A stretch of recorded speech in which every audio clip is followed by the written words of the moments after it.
This is Mountaintop History, a podcast produced by the Thomas Jefferson Foundation at Monticello. Mountaintop History brings forward meaningful stories from this historic home and plantation, from the past and from the present. My name is Kyle Chattelton. And I'm Olivia Brown. Thank you for joining us. We hope you'll learn something new.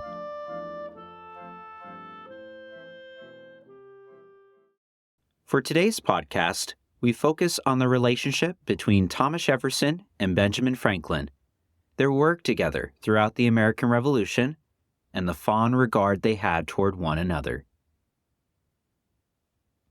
As scholar George W. Boudreau writes, quote, "In another moment of history, they might never have met," end quote. Benjamin Franklin was born in Boston, 1706. Thomas Jefferson was born on the Virginia frontier in 1743. Boudreau continues, quote, "Franklin was a man of towns, Jefferson an inhabitant of plantations. Yet in their different times, locations, and levels of wealth, the two men embraced both an expanding mental world of natural philosophical inquiry and a concomitant comprehension of humanity's rights in the natural world. That perspective resulted in their fateful meeting in Philadelphia in 1775, end quote. And by the time Jefferson and Franklin first met one another, Jefferson was 32 years old and Franklin was 69. Franklin, by this point, had founded the American Philosophical Society, had considerable success as a printer and publisher in Philadelphia, had published Poor Richard's Almanac, had served as a postmaster for the British American colonies, had traveled across Europe and spent many years in London, and had become internationally famous for his scientific experiments in electricity. While it is difficult to pinpoint an exact date for their first meeting, Jefferson was likely familiar with Franklin and his accomplishments when they encountered each other in 1775 Philadelphia.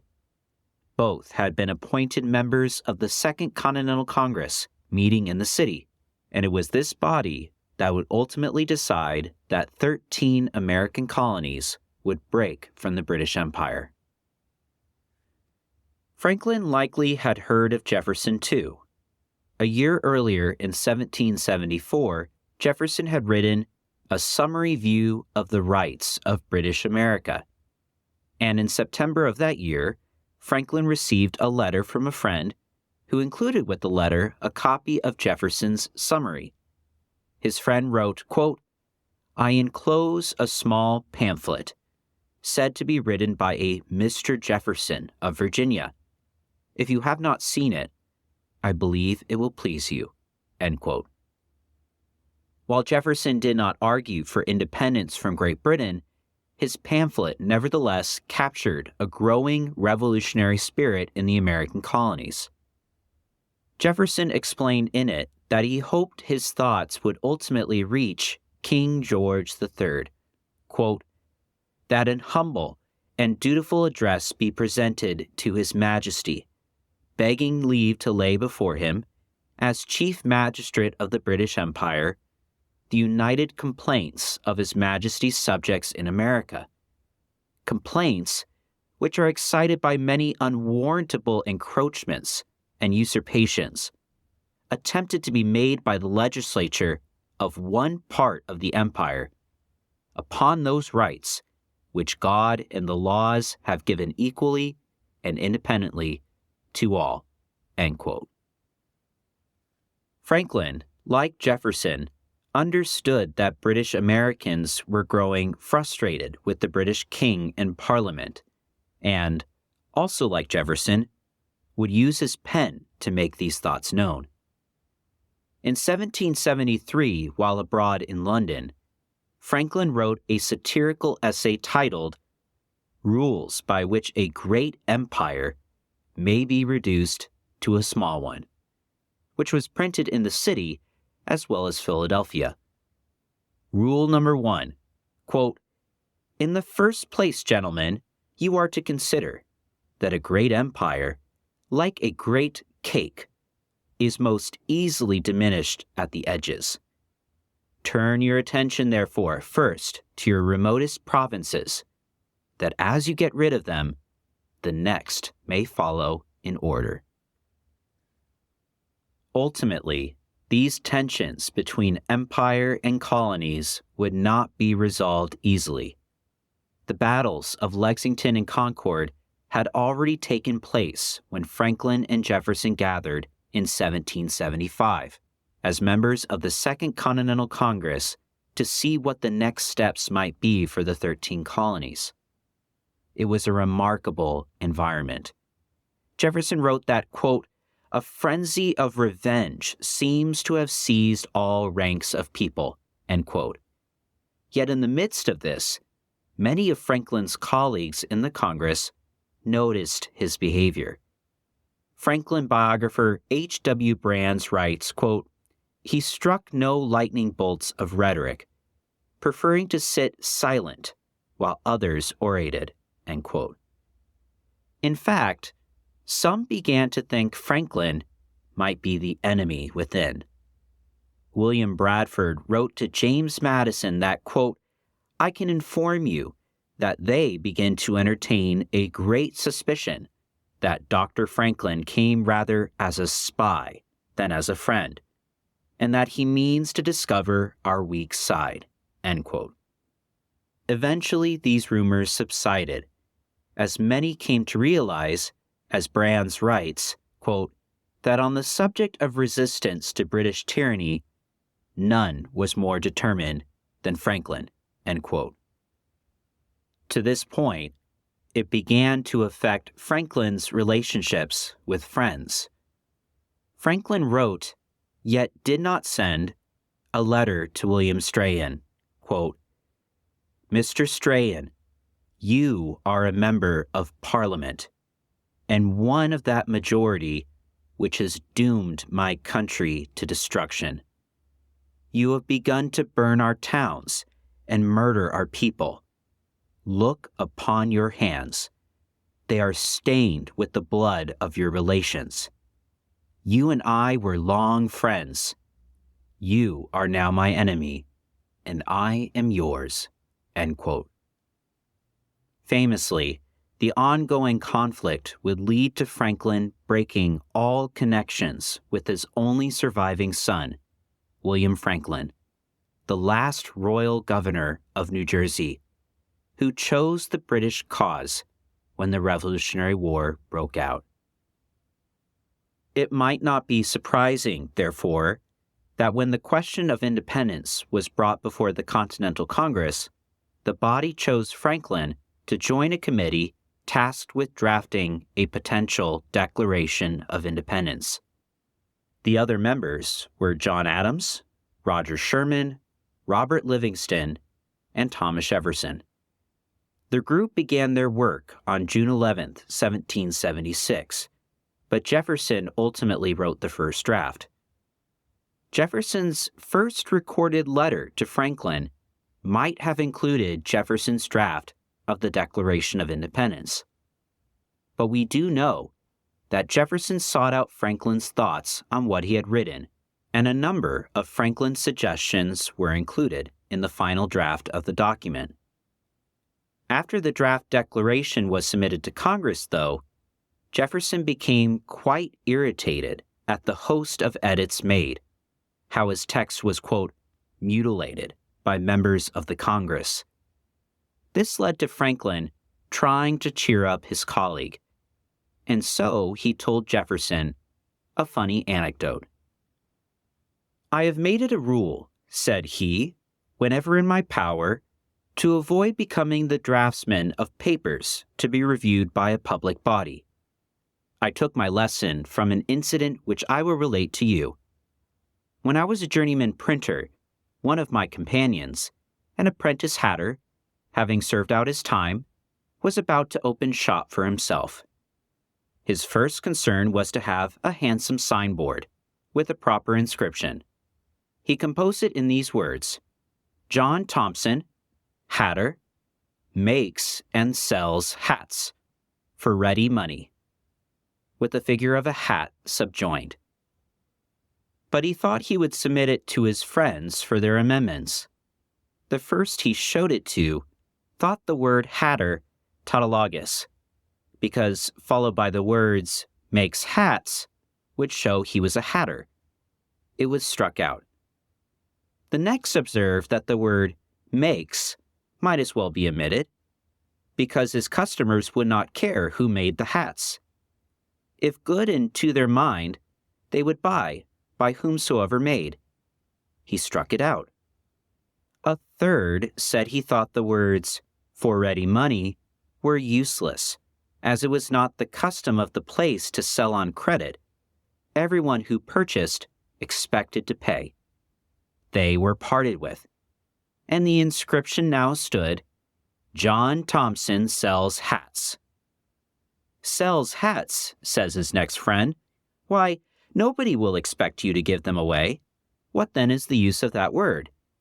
It was stricken out, and hats followed it, the rather, as there was one painted on the board. So his inscription was reduced ultimately to John Thompson, with the figure of a hat subjoined. After more than 80 edits, the Declaration of Independence was ultimately approved and ratified by the Congress on July 4, 1776. Franklin was then sent to France a few months later by the Congress to act as an American ambassador to the nation and appeal for French support. As a diplomat, Franklin was charming and creative. To set himself apart, he wore a fur hat instead of a powdered wig. When socializing, he usually deferred to others in conversation to mask the fact that he was learning French. Franklin ultimately was treated like a celebrity. Jefferson wrote that, quote, when Dr. Franklin went to France on his revolutionary mission, his eminence as a philosopher, his venerable appearance, and the cause on which he was sent rendered him extremely popular. He was therefore feasted and invited to all the court parties, end quote. A Parisian further explained, quote, the crowd chased after Franklin in parks and public places. Hats, canes, and snuff boxes were designed in the Franklin style, and people thought themselves very lucky if they were invited to the same dinner party as this famous man, end quote.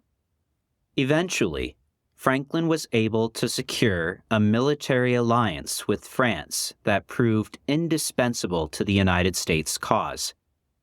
The combined French and American forces at Yorktown in 1781 led to the British surrendering.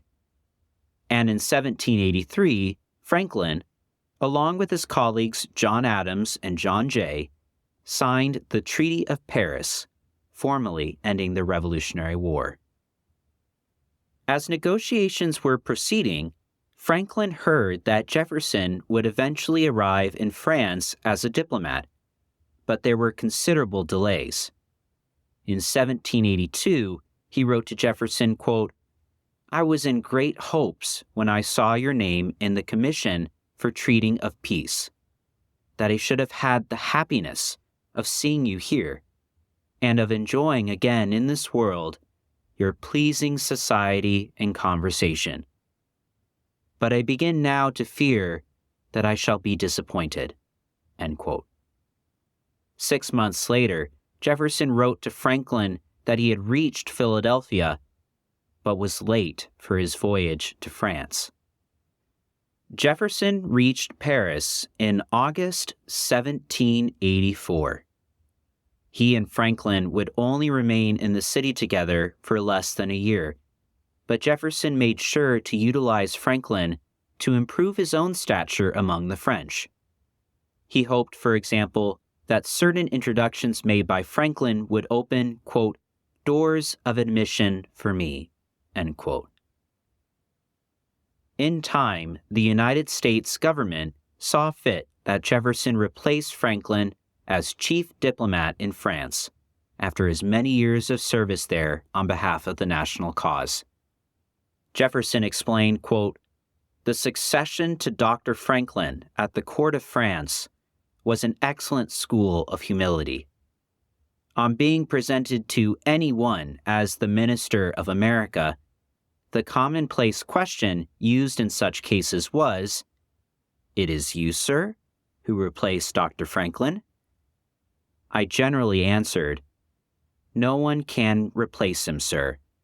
I am only his successor." End quote. Jefferson, in fact, understood that the United States' reputation abroad hinged in many ways on Franklin's reputation. A few days before Franklin departed for home, Jefferson wrote to James Monroe that, quote, "Europe fixes an attentive eye on your reception of Dr. Franklin. He is infinitely esteemed." End quote. Franklin was received well when he arrived in Philadelphia, having been greeted by a, quote, "crowd of people with huzzas," end quote. For so much of the time they knew one another, circumstance kept Franklin and Jefferson apart only to briefly meet like two ships passing on the ocean. These short moments, however, were important for both individuals, and the last such occasion occurred in the spring of 1790. Jefferson wrote, quote, "At Philadelphia I called on the venerable and beloved Franklin. He was then on the bed of sickness, from which he never rose." End quote. They spoke about the French Revolution and Franklin's unfinished autobiography. Franklin would pass away on April 17th, 1790. Jefferson wrote a eulogy for Franklin that was delivered to Reverend William Smith. He offered these thoughts. "I feel both the wish and the duty to communicate whatever, within my knowledge, might render justice to the memory of our great countryman Dr. Franklin, in whom philosophy has to deplore one of its principal luminaries extinguished. These small offerings to the memory of our great and dear friend, whom time will be making greater while it is sponging us from its records, must be accepted by you, sir, in that spirit of love and veneration for him in which they are made." Years later, Jefferson would remark on his friend and colleague, describing him as the greatest man and ornament of the age and country in which he lived. This has been another episode of Mountaintop History, a collaboration podcast between WTJU and the Thomas Jefferson Foundation. Join us for new episodes every 2 weeks on Apple and Google Podcasts, Stitcher, and the Virginia Audio Collective. To learn more about Monticello or to plan your next trip, visit us online at monticello.org.